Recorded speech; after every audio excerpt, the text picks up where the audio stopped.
இது எங்கள் வீட்டில் ஸ்பெஷலானே ஹஸ்பண்டோட பர்த்டே.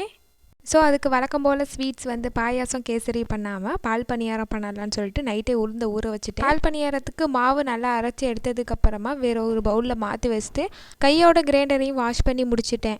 இப்போ பால் பணியாரத்துக்கு ஃபுல்லாக தேங்காய் பால் தான் எடுக்கணும். கெட்டியான தேங்காய் பால் எடுத்து அதுக்கு சக்கரை போட்டு கூடவே வாசத்துக்கான ஏலக்காய் தூள் போட்டு ரெடி பண்ணி வச்சதுக்கப்புறமா கடாயில் எண்ணெய் ஊற்றி குட்டி குட்டியாக கையிலே கிள்ளி போட்டு வடை மாதிரி பொரிச்சு எடுத்துக்கிட்டேன்.